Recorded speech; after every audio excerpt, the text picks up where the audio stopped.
That's an interesting start to the hockey game on a variety of different levels. What was going through your mind when you saw the way the game started? Well, I see the starting lineup, and I know the other guy across the bench. And it's easy for people to say, well, put the Sedins out there, and it's deflated. I can't put our players at risk that way. With the lineup that he had, I am not going to put those type of players at risk. And that's what ensues. I'm not proud of it. I've apologized to every one of the players involved in it. I don't feel great about it at all, especially Lehner. That's my biggest mistake, was putting Lehner in that lineup. And I'll kick myself forever not having someone else there.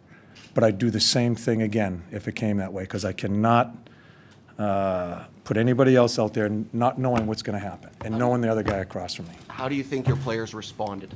I thought my players responded tremendously.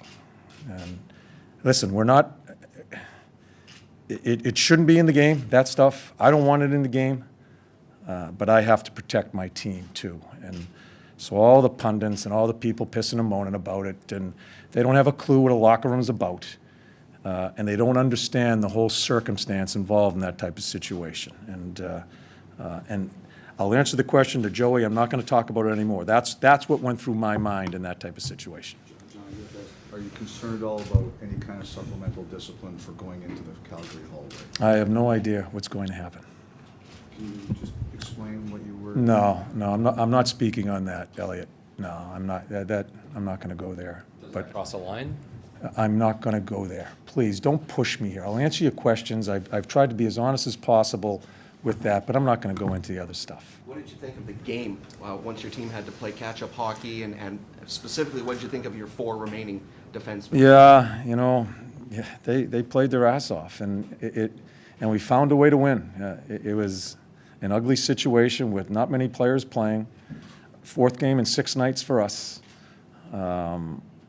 Losing all those people, but again, we hung in there, down a couple of times. Webby comes through with a big power play goal, and we get it done in the shootout.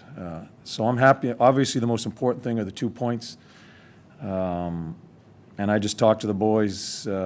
That's a good win for us, and not the other stuff, but just finding a way to win in that type of circumstance. Do you have an update on Henrik's status? I know he didn't come out for the third period. Yeah, he's day-to-day. Yeah, he tried, and but you could see, and I wasn't going to put him at any more risk, and so we told him to take his stuff off, and he's day-to-day. So it was your decision that Henrik didn't play rather than him coming to you and saying, I can't go anymore? During the game, Yeah, when he didn't come up for the third. I told him, take your stuff off, yes. Did he still want to play? Yeah, he it goes back to the early morning question. You guys weren't here, someone insulting him with a question about his all the games he's played. What do you guys call it? The Iron Man streak? Or, yeah. He's a pro. He tried to do whatever he could to help us. But I had to tell him to take his stuff off. You had two guys come back to the lineup that hadn't been there for quite some time. What did you think of both Luongo and Burrows returning? Louis made some key saves. It stands tall in the shootout. And Burr, it's an interesting game for him to come back as far as conditioning and all that, the amount of ice time that he got. He played well. I mean, it was a bit of a sluggish game after everything happened and the number of players playing. I'm just glad we found a way to win. We need to get the points. Bottom line is that we can talk about a lot of different things. It's about trying to get 2 points. And I'm very happy with our club, how they stuck together, and we found a way to get a couple. Thank you, Torts. Thanks, everyone.